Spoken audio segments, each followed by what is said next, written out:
What's good, y'all? It's Ish from Just Say Anything, where we say what we want, say what they want. And today, we're here to talk about the big elephant in the room. If you've been on the internet in the past 24 hours, you heard about this young thug interrogation tape that just leaked, and he's naming names. Now, everyone's pointing fingers and calling him a snitch. The same guy who went on the campaign called Gunna a snitch is now being called a snitch himself, and shit's crazy. Y'all stay tuned while we break this down. You're not just saying that? I never just say anything. So what does this mean? Does this mean that the streets is officially dead? If the street code is just a myth, that we've been sold a bill of goods, been sold a lie? If the streets coming to the end? I don't really know. We're gonna find out. But let's rewind.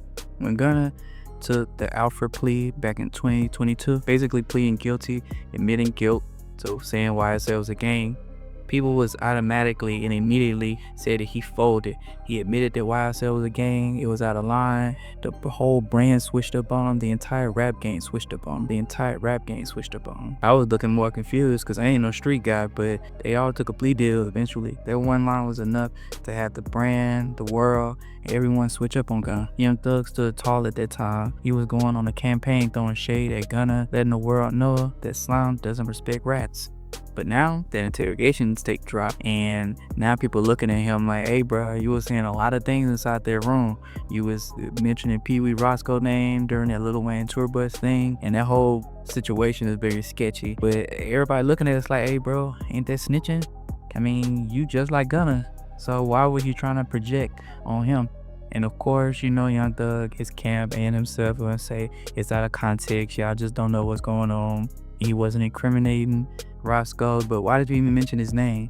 But the damage is done. Hip hop saw the contradiction in his ways, and it's looking like people are turning on Young Thug right now. It's crazy. And from my interpretation, snitching never really had a one definition. Everyone calls it how they see it when it come, and they're very biased. I mean, for the streets, it's simple. You don't talk to cops, period. Even if you're sitting in cell for life and you'll never get to see your kids and family ever again. But legally, it gets way murkier. The Alfred plea deal doesn't say you a snitch because you're not exactly incriminating someone else. So it's all up for debate. But it seems like when they're up for debate, people like Young Thug, then they want to say, no, y'all interpreting it wrong. But when it comes to people like Gunna, they like, nah, he a snitch. It is what it is.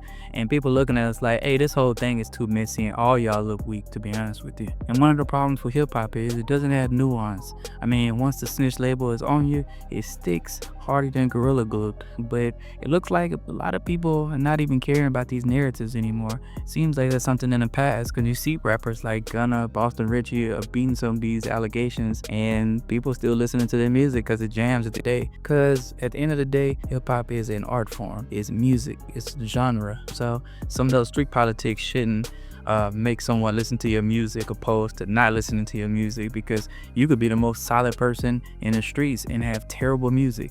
It happens all the time. So stop snitching isn't just a phrase, it's a whole culture. I remember back when I was in high school, it was a whole movement when people had the stop signs with the shirts and they were saying stop snitching. Back in the early 2000s, it was all over the United States during that time.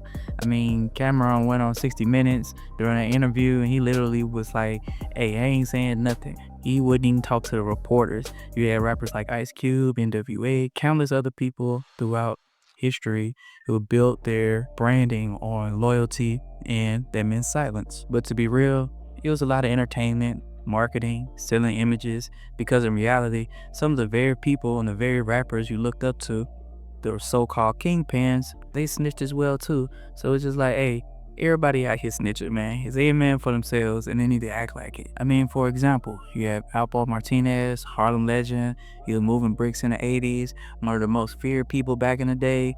And guess what? He snitched on a whole organization just to avoid life in prison. I mean, some of those things came back later on in life and, you know, things happen. But, I mean, he still walked the street for years and nothing happened until karma finally caught up to him. You had Nicky Barnes, everyone seen American Gangster, Mr. Untouchable himself. He covered New York, Time Magazine, everywhere. It's flipped on him, but suddenly he started testifying against his own crew to show that, hey, there's no loyalty out here. Sammy the Bull, even the Italian people, they were supposed to be the gold standard of being, you know, tight-lipped and no snitching, and all of them, the Gambino crime family, everybody snitching. Everyone, if it came down to it and you in trouble, I gotta save myself before anything. Self-preservation is key. So the biggest crime boss, the ones who's actually doing the crime, is they fold. Why are we expecting rappers to do anything? They're literally poets at the end of the day. They might see street stuff, but they're the ones who intellectually sound enough to put words together and to be out there expressing themselves in an art form. So why are we expecting them to be these street people and these people who's, you know, so ruthless at the end of the day? They just trying to get some money and take care of their family. And if they have to sell you this image of being a thug, quote unquote, then that's what they have to do. But when it comes down to it, it's probably not worth it, because I mean, you're losing out on your whole family, your whole life, and you're the breadwinner as well too. So if Young Thug goes to jail, everyone stops, everyone goes down. So they can't afford for him to even look like he's a snitch or anything like that. So fast forward to today, nobody exposed the cracks in the street code. No more than 6ix9ine. I know people hate him, he's polarizing, whatever, but during that time, he exposed a lot of street stuff that really just didn't make sense at the time. I mean, this man cooperated fully with the Fed back in 2019, pointing fingers at the Trey 9 Bloods by the rule of the game. That should have ended his career, but somehow people still listen to him. Now mind you, nobody really care for him right now, but I mean, he did come home and he pulled up on IG Live and people still listen to his music and he was trending worldwide.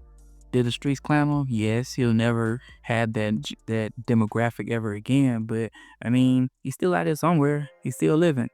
6ix9ine proved that the audience care more about entertainment than the code. I mean, the myth of never snitch lost some of its power right there, and it's been losing its power ever since that part. And this is where Sauce Walka come in. For years, Sauce been calling out slime movement. He been saying that it's not something that makes sense to him, saying that your whole lifestyle is built on lies.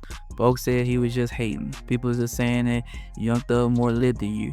I mean, he accused Gunna and Thug and all of them of the YSL whole movement of just being slimy. It's in the word of saying I'll slime you out, meaning that I backdoor you, I'll do things to preserve myself, I'll tell on people just so I can win. I'll slime you out to win. And that thought process to him didn't make sense, but a lot of people in hip-hop thought that it was just slime as just a word or just to sound cool or just slang, but it's meanings to words, and when you use certain words, you can't change the meaning to it like that. Rappers like Sauce Walka been pushing authenticity, independence, while clowning the flamboyant thug aesthetic the whole time, and with these tapes surfacing, it's looking like he wasn't being bitter, he was just early to the party, to be honest with you. So this is what I think the lesson is. Plain and simple. The street don't love you, the streets don't love anyone. Every man for themselves. They never have, but they never will care about what you got going on. People will tell on you just to stay with their family. The code only works until survival kicks in. And when the judge waving 30 years in your face, loyalty goes out the window for most people. I ain't gonna lie. I mean, this is why I don't do street stuff. And if I ever did, I'd do it by myself, because I don't need nobody telling on what I got going on. And that's why we keep repeating and keep seeing this. It could be drug kingpins, mafia bosses, rappers, anyone you could think of. Everyone in the hood or wherever the code is, it's all an illusion. Something that rappers sell for credibility, but rarely something that people actually stand on, because I mean, their freedom's on the line. And it makes sense, but I mean, don't sign up for it and don't think that someone cares about you more than they care about themselves. So in the end, is it the end of the streets? I don't know exactly. The code always will be there, or at least the idea and the image, but this Young Thug situation is really exposing some of those things, and I think it's gonna keep continuing to happen. And I would advise kids, stay out the streets, don't do all this stuff, because maybe you'll be the person on the other end getting slimed out as well too. And you know, just keep it real with yourself. You can do other things inside of life, so you know, we can take people like Young Thug, Gunna, 6ix9ine as cautionary tales, and just know there's no loyalty in the game. Yep, that was my video for today. Y'all let me know what y'all think. If y'all like the video, hit the subscribe button, hit the like button. If this your first time, welcome to Just Say Anything TV. This been Ish. I'll see you on the next video. Peace. Just say anything. Like, share, and subscribe. not just saying that? I never just say anything.